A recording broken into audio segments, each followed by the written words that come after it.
So I think a lot of CFS patients kind of know this, right? They've come to CFS because of a shock, whatever that shock is, whether it was an emotional shock or a traumatic shock or a disease, like a viral, post-viral type thing. And essentially it is this. The safest, from an evolutionary perspective, the safest place for you is a cave. Doesn't matter if it's the plague or a saber-toothed tiger or winter, the safest place for you is the cave. And so your body is going to do whatever it can to drive you into that cave. Lights become too bright, sounds become too loud, interactions with people just become overwhelming. You only want to be with those that make you feel safe. So your close family, for example, your close friends. Activity becomes too much. You basically go into a forced state of hibernation because your immune system, your autonomic nervous system is so twitchy with fear because it's been assaulted once that it's trying to protect you. It's trying to save you, and it's trying to get you in that cave.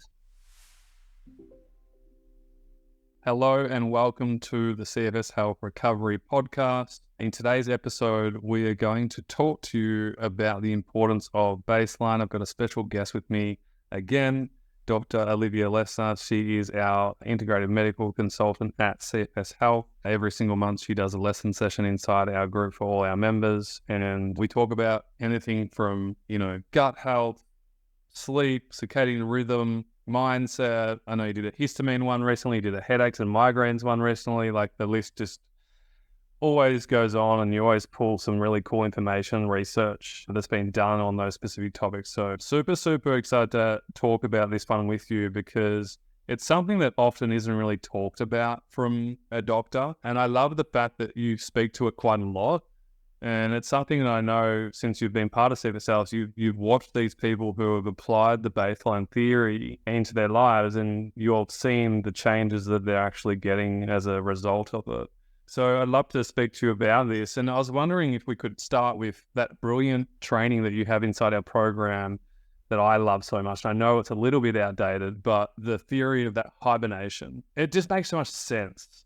And it speaks to that kind of not too much, but not too little. And for anyone who wants to know what baseline is, basically from my point of view, and Liv, I'll get you to share yours too. A baseline is being able to do what you currently can do without feeling any worse than you currently do. So being able to do what feels appropriate and also not compromise your health any further than it currently has been compromised. Liv, for you, does that kind of make sense? Is that kind of similar to your theory? Yeah. So I think one of the most important things about baseline is being able to know yourself, read yourself, understand yourself, right? Because baseline can change from day to day. The analogy of baseline is actually very similar to histamine intolerance, where you have this bucket, right? And there's all this histamine going into the bucket, your food and, exposure to pollens or whatever it is. And then there are all these holes in the bucket where the histamine is coming out.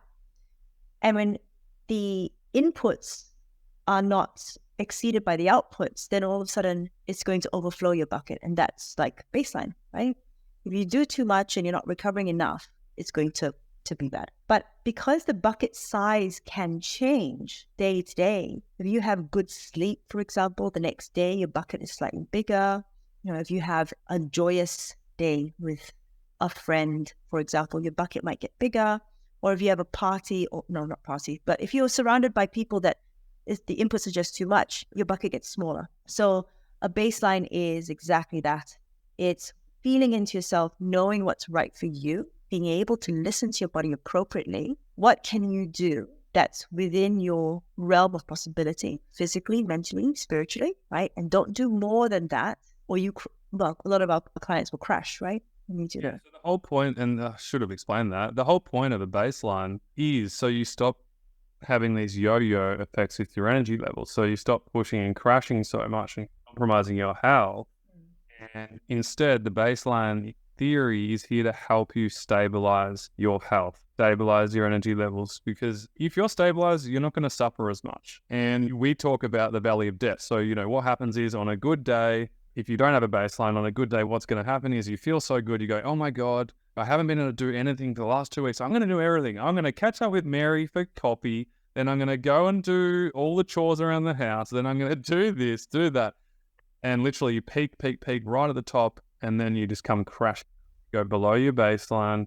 And this is the dip where we call the valley of death. And it was a terminology used when I was learning about muscle adaptation. So when we train our muscles, we create micro tears, but if we train too hard, we get macro tears, and we don't want that because that delays the recovery process and the regrowth process. But basically, that valley of death is where the onset of symptoms come on. You feel horrible, your muscles are aching, you got a headache, your glands are swollen, all these types of things kind of come on, and then it takes, anywhere from 1 day to 1 week to 2 months, whatever it is for you, depending on how severe you are currently at the capacity that you're currently at, will be dependent on your recovery time. But as you get back to your then stabilized baseline, we want to avoid those pushes and crashes, and we want to stabilize so that we can maintain and then progress, maintain and then progress. The hibernation research that you found around that, can you just explain that in a short form? So I think a lot of CFS patients kind of know this, right? They've come to CFS because of a shock,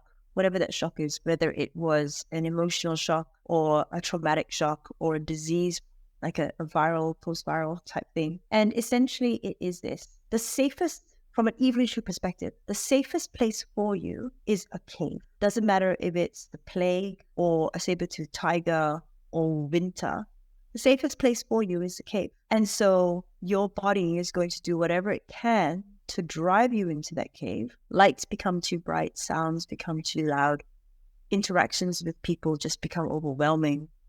You only want to be with those that make you feel safe. So your close family, for example, your close friends. Activity becomes too much. You basically go into a forced state of hibernation because your immune system, your autonomic nervous system, is so twitchy with fear because it's been assaulted once that it's trying to protect you, it's trying to save you, and it's trying to get you in that cave. So what we're trying to do with baseline here, on the basis of the hibernation research and all that, is we're trying to give enough safety signals to the immune system, to the nervous system, and not having these pushes and crashes, because every time you crash, you re-trigger your nervous system, physically, emotionally, spiritually. So what we're trying to do is we're trying to stabilize you, because then your immune system and nervous system can go, okay, maybe it is safe. Maybe it is okay for me to pop my head out, right? And if you're doing this consistently, you're essentially giving your nervous system a big hug, regular basis, because we're not talking about the prefrontal cortex here. We're talking about sort of the brainstem and cerebellum, the amygdala, the insula, like the sort of all the structures where its priority is survival. Full stop, end of story. So layer caking those safety signals, regular meals, making sure that you're doing things that would say, I am safe and I am okay. Like blood sugar levels. You're big on blood sugar levels. Like I think that's often overlooked, of that eating frequently enough, fueling your system with energy, because that is a form of safety too. Yes, absolutely. I don't know. Hormetic stress is a stress which is negative in the short term, but it's positive in the long term. Everybody's talking about hormetic stresses now. Saunas and ice baths and holotropic breathing and all that. Like that, those are wonderful, but those are wonderful for the average person, the well person. In people with chronic disease and people with CFS, you have to just be that little bit more careful. What signals are you sending to your body, and can your brain handle the signals that you're trying to send? Does it understand that short-term fasting isn't famine? The number of male patients I have who are well, not CFS patients, well patients who will lose their periods because their nervous system, their immune system is like, what is going on? Because they're doing extended fasting. And when you're going through extended fasting, if your prefrontal cortex is not truly engaged with the other parts of your brain, your autonomic nervous system, for example, it will think, wait, is this a famine? And if you are going through a famine, it is not the right time to procreate. Lose your period. And it's like fascinating that these things happen in real time. This is why I love it so much, because this makes so much sense. That training that you did, one of the first trainings you filmed for the members, and from an evolutionary standpoint, it makes sense. But from a baseline aspect, it gives so much confirmation to the little by little becomes a lot, consistency, intensity. Less is more initially. It doesn't mean you do nothing, but it doesn't mean you do everything. And so you've got to find that, right, within your current capacity, and over time as you are slowly in it out. Right. I love it. And especially if you're listening to your body, right? If you're listening to your body and you know you're ready, you can open it up just that little bit. If you're starting with a new meditation, you start low, you go slow. You don't start with the hero dose, right? You're going to cause some serious side effects. And then Even when you take a smaller dose, your immune system is like, oh, I remember that medication. No. And then you have nausea, blah, blah, blah, blah, blah. So you start super low, give yourself time to adjust, you increase that dose just that little bit, see how you go. Actually, if it doesn't agree with you, you drop back again, give yourself a little bit more time, then you go. You know what I mean? Like that, and there are analogies everywhere for this. Yeah, it's perfect though. It's exactly what we teach. And I loved how you mentioned the word spiritually. So I believe there's 4 aspects of progress we can make. It's physically, it's cognitively, it's emotionally, and it's spiritually. So in those endeavors is where we can progress. And so I believe that baseline is going to look different for everybody. Like, don't think that, okay, I've got my baseline, so now I need to do movement every day. For you, if you're in stage 1, movement shouldn't be the focus. Daily function should be the focus. Getting around the house, going from the bed to the couch, getting outside, coming out, quote unquote, the cave for you is going to be just daily life stuff. And then once that feels good, then you can look at structured movement, but you might be expanding yourself spiritually, more connected with yourself. Where do you want to go in your life? What do you want to do or give or receive to or from the world? It could be cognitively, where you're starting to read a paragraph a day, and then it will go to a page a day, and then it will go to a chapter a day over time. And we see this all the time in our wins, in our Friday wins for all our clients. I've gone from reading 1 paragraph to now reading 3 chapters a day. And it's like, it didn't happen overnight. It was exactly what you said. It was minimum effective dose, build up appropriately.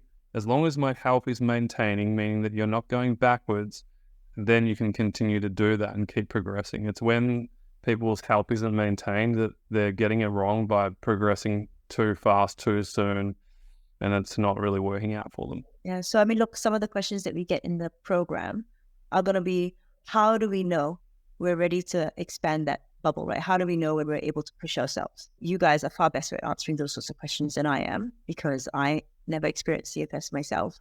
But my thing is, I get these questions about supplements. How do I increase or whatever it may be? And at the end of the day, it's, do you feel ready? That's the first thing.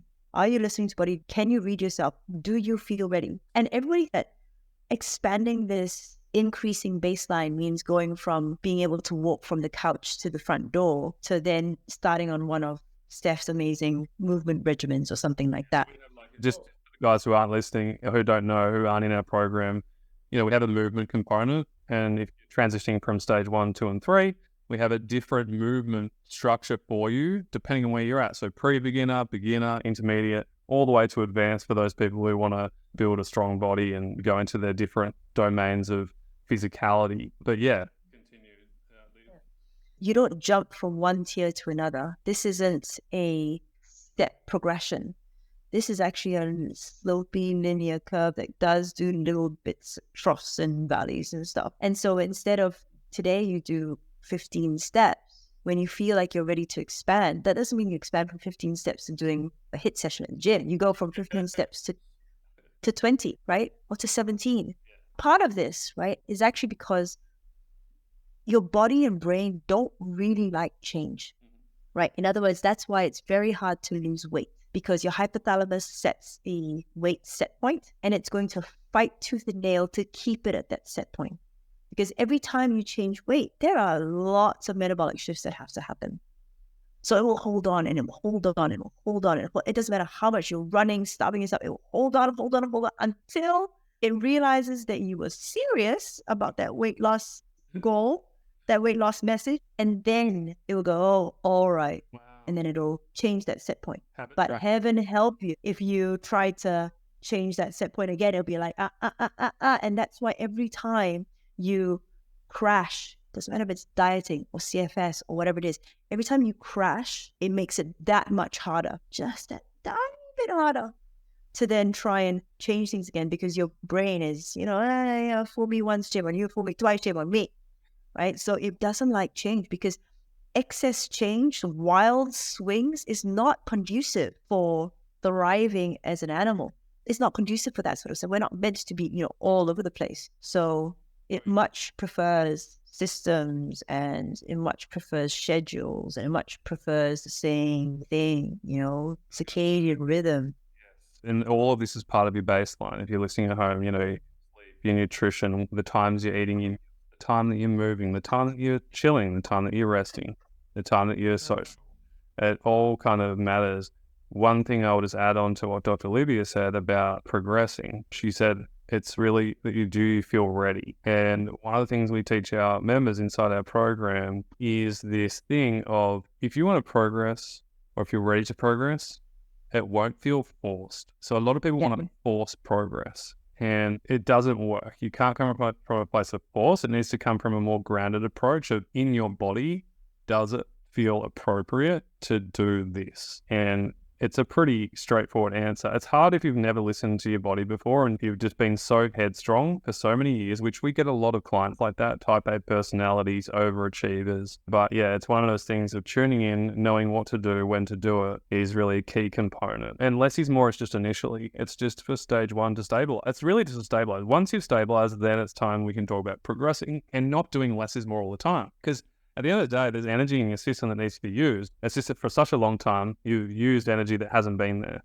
And so that's the difference. And that's why baseline is so important. Is there anything to add, Liv, before we wrap up about baseline?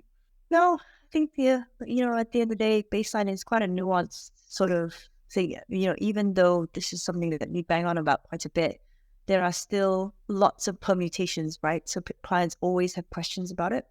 So I think to try to wrap your head around baseline, you got to try it. You have to sort of get in the program. You got to try and do the baseline, find your baseline, push the baseline.